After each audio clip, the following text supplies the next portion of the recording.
దివంగత మహానేత తెలుగు ప్రజల గుండెల్లో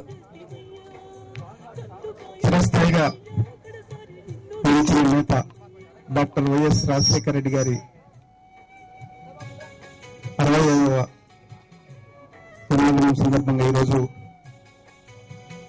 వైఎస్ఆర్ కాంగ్రెస్ పార్టీ కేంద్ర కార్యాలయంలో అదేవిధంగా రాష్ట్ర వ్యాప్తంగా ఈరోజు అనేక సేవా కార్యక్రమాలు జరుగుతూ ఉన్నాయి. ఆ మహానేత రాష్ట్ర ప్రజానికానికి చేసిన సేవల్ని స్మరించుకుంటూ మరి ఈరోజు పెద్ద ఎత్తున సేవా కార్యక్రమాలు చేయడంలో భాగంగా ఈరోజు మరి ఇక్కడ సెంట్రల్ ఆఫీస్లో మరి కేక్ కట్ చేయడం అయితేనేమి, పేదలకి దుప్పట్ల పంపిణీ కానీ రక్తదాన శిబిరాన్ని ఏర్పాటు చేసుకుని ఘనంగా స్మరించుకుంటా ఉన్నాం. ఈరోజు రాష్ట్ర వ్యాప్తంగా వైఎస్ఆర్ కాంగ్రెస్ పార్టీ శ్రేణులు అదేవిధంగా డాక్టర్ వైఎస్ రాజశేఖర రెడ్డి గారి అభిమానులు పెద్ద ఎత్తున రాజశేఖర రెడ్డి గారి విగ్రహాలకి పాలాభిషేకం చేయడం అయితేనేమి, రక్తదాన అనుదాన శిబిరాలు అదేవిధంగా స్వచ్ఛంద సేవా కార్యక్రమంలో భాగంగా పేదలకి దుప్పట్లు కానీ రోగులకు పనులు కానీ బట్టల పంపిణీ అదేవిధంగా ఈరోజు పెద్ద ఎత్తున రాష్ట్ర వ్యాప్తంగా మరి వర్షాలు పడాలి, ప్రజలందరూ కూడా సుభిక్షంగా ఉండాలనే ఉద్దేశంతో వర్ణయాగం లాంటి కార్యక్రమాలు తీసుకొని ఈరోజు ఆ మహానేతకి ఘనంగా నివాళులు అర్పించడం జరుగుతూ ఉంది. ఈరోజు దివంగత మహానేత రాజశేఖర రెడ్డి గారు చనిపోయి 5 ఏళ్ళు అవుతున్నప్పటికీ ఈరోజు రాష్ట్ర ప్రజలు చిరస్థాయిగా ఆ నేతని గుండెల్లో పెట్టుకొని కొలుస్తా ఉన్నారంటే మరి ఆ మహానేత పరిపాలన ఏ విధంగా ఉండింది, నోరు లేని వాళ్ళకి అట్టడుగు వర్గాల వారికి ఏ విధంగా ఆయన సేవ చేశాడు, దీన్ని బట్టి అర్థమవుతా ఉంది. ఈరోజు ఏ పార్టీ అయినా ఏ ప్రభుత్వం అయినా ఆ మహానేత చేసిన పథకాల్ని కొనసాగించే పరిస్థితి అదేవిధంగా దేశవ్యాప్తంగా ప్రవేశపెట్టే పరిస్థితి ఉందంటే ఆ మహానేత ఎంతగా పేదల కోసం అట్టడుగు వర్గాల కోసం పరితపించాడో, ఎట్లాంటి కార్యక్రమాలు తీసుకున్నాడో దీన్ని బట్టి అర్థమవుతా ఉంది. మరి డాక్టర్ వైఎస్ రాజశేఖర రెడ్డి గారి ఆత్మకు శాంతి చేకూరాలని మరొకసారి కోరుకుంటూ ఆ దివంగత మహానేతని రాష్ట్ర ప్రజలు కానీ మేము కానీ ఎప్పటికీ మర్చిపోమని ఈ సందర్భంగా తెలియజేస్తూ సెలవు తీసుకుంటా ఉన్నాను.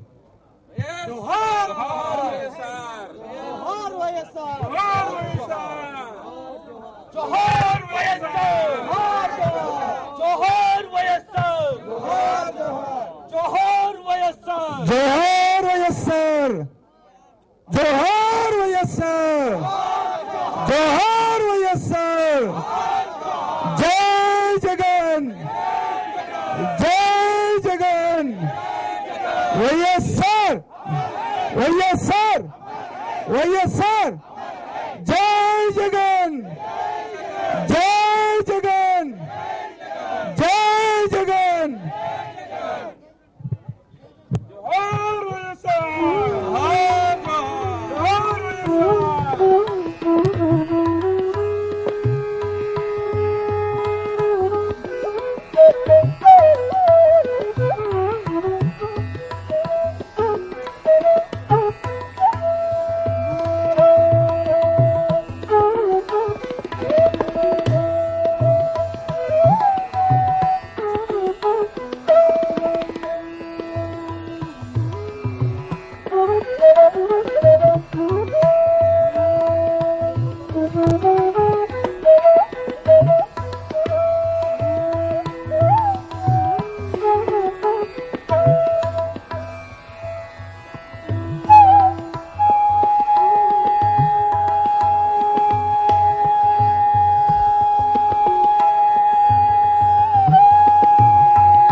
దాదాపుగా రుణమాఫీ, డ్వాక్రా పథకాలు, రుణమాఫీ ఇవన్నీ కలిపి 86,000 కోట్ల రూపాయలు ఈరోజు చెల్లించాల్సినటువంటి పరిస్థితి ఆంధ్రప్రదేశ్లో ఉంది. కొత్తగా ఏర్పడేటువంటి రాష్ట్రంలో ఇంటింటికి ఒక ఉద్యోగం ఇస్తామని నిరుద్యోగులకి, అదేవిధంగా ఒకవేళ ఉద్యోగం ఇవ్వకపోతే ఆ ఇంటికి ప్రతి నెల కూడా 2,000 రూపాయలు పంపిస్తామని చెప్పి ప్రామిస్ చేయడం జరిగింది. ఆడబిడ్డ పుడితే 20,000 రూపాయలు వాళ్ళ పేరుతో మరి బ్యాంకులో జమ చేస్తామని చెప్పడం జరిగింది. ఇంకా ఒకటి కాదు, ఎన్ని పథకాలు ఉన్నాయంటే మరి స్టూడెంట్స్ అందరికి కూడా ల్యాప్టాప్లు ఇస్తామని చెప్పి ప్రామిస్ చేశాడు. కంప్యూటర్లు ఇలా లెక్క చూసుకుంటూ పోతే 1,50,000 కోట్ల రూపాయలు ఈయన చేసిన ప్రామిస్లే ఉన్నాయి ఆంధ్రప్రదేశ్ కి. కానీ అక్కడ చూస్తేనేమో అప్పులతో ఉన్నటువంటి ఆంధ్రప్రదేశ్ 26,000 కోట్ల రూపాయల అప్పులు, 16,000 కోట్ల రూపాయల లోటు బడ్జెట్, అంటే దాదాపుగా 50,000 కోట్ల రూపాయల లోటు, పూర్తి లోటు బడ్జెట్ తో ఉండేటువంటి ఆంధ్రప్రదేశ్ లో ఈ రోజు ఈయన చేసినటువంటి ప్రామిసులు ఎలా నెరవేర్చుకోవాలో తెలియక ఇప్పటికే బ్యాంకులన్నీ కూడా రైతులు రుణమాఫీ చేయమని చెప్పి, అది చెల్లించమని చెప్పి వాళ్ళకి నోటీసులు పంపిస్తా ఉన్నారు. ఆడవాళ్ళు బంగారం పెట్టినటువంటి దాన్ని కూడా వేలం వేయటానికి చేస్తా ఉన్నారు. ఇవన్నీ కూడా హామీలు జగన్మోహన్ రెడ్డి గారు చేయలేక కాదు, ఆయనకు తెలుసు. ఎందుకంటే ఎలక్షన్ ముందు చేసేటువంటి ప్రామిసులన్నీ కూడా ప్రజల మీద బాగా ప్రభావితం చేస్తాయని తెలుసు. అయినా సరే గవర్నమెంట్ వచ్చిన తర్వాత అవి నెరవేర్చకపోతే ఏమైపోతుంది అనేటువంటి ఒక ఆయన వాస్తవం ఆలోచించాడు. కనుకనే పార్టీ మొత్తం నాతో సహా జగన్మోహన్ రెడ్డి గారిని మేము ప్రెషర్ చేశాం, మీరు దయచేసి ఆ రుణమాఫీ అనండి బాబు. ఎందుకంటే గోదావరి, కృష్ణా, గుంటూరు జిల్లాలంతా, డెల్టా ప్రాంతం అంతా రైతులు ఈ రుణమాఫీ మీద ఆశలు పెట్టుకున్నారు. ఒక్క మాట అంటే మేము అనిపించలేకపోయాం. దానికి కారణం ఆయన చెప్పింది ఒక్కటే, ఊరికే అబద్ధాలు చెప్పి అమ్మ పరిపాలనలోకి రావటం నాకు ఇష్టం లేదు. అందువల్ల అబద్ధాల కంటే రేపు 3 నెలల్లోనే మళ్ళా నన్ను మా నాన్నగారి పేరు కూడా పోయేటట్టుగాని ఇదే రైతులు ఎదురు తిరిగి నన్ను తిడతారు, పార్టీ ప్రతిష్ట పోద్ది, నాన్నగారి ప్రతిష్ట పోతుంది. అందువల్ల అబద్ధాలు చెప్పడం అనేది చంద్రబాబు నాయుడుకి అలవాటు. అది ఆయన ఏంటో ఆ ఫలితం కూడా అనుభవిస్తారని చెప్పి ఎంత చిన్నవాడైనా కూడా మరి అనుభవంతో చెప్పినటువంటి ఆ మాటలు ఈ రోజు చూస్తే మాకు అర్థమవుతున్నాయి. ఇంకా కరెక్ట్ గా 2 నెలల్లోనే చంద్రబాబు నాయుడు ప్రభుత్వం అసలు ఎటువంటి ప్రశ్నార్థకంగా మారబోతుందో కూడా మేము చాలా స్పష్టంగా చెప్తా ఉన్నాము. ప్రజల నుంచి తీవ్రమైనటువంటి అసంతృప్తి ఇప్పటికే ఎదుర్కొంటున్నారు. ఈయన మొదట్లో చెప్పింది ఏంటండి, ఆంధ్రప్రదేశ్ లో గెలిస్తే అక్కడే ఉంటాను నేను, అందువల్ల అక్కడే ఒక ఇల్లు ఇది తీసుకుంటాను, ఒక నివాస భవనం ఏర్పాటు చేసుకుంటామని చెప్పి అక్కడ విజయవాడలోనే చూసి మళ్ళీ అది వద్దనుకొని ఈ రోజు వచ్చి హైదరాబాద్ లో ఉన్నాడు. హైదరాబాద్ కను ఆంధ్రప్రదేశ్ కి ఎంత దూరం ఉందండి? దాదాపుగా 300 కిలోమీటర్ల దూరంలో ఉన్నటువంటి ఆంధ్రప్రదేశ్ ని హైదరాబాద్ లో కూర్చొని ఎట్లా పరిపాలిస్తారు ఈ మినిస్టర్లంతా కూడా? దీనికి సమాధానం చెప్పాల్సినటువంటి బాధ్యత ఉంది. ప్రతి క్షణం కూడా ప్రజలు అల్లాడిపోతున్నారు. ఈ ఖరీఫ్ లో వర్షాలు లేవు, మళ్ళీ వాళ్ళ రుణమాఫీలు కాలేదు, అదేవిధంగా రీషెడ్యూల్ ఇంతవరకు ప్రకటించట్లేదు బ్యాంక్స్.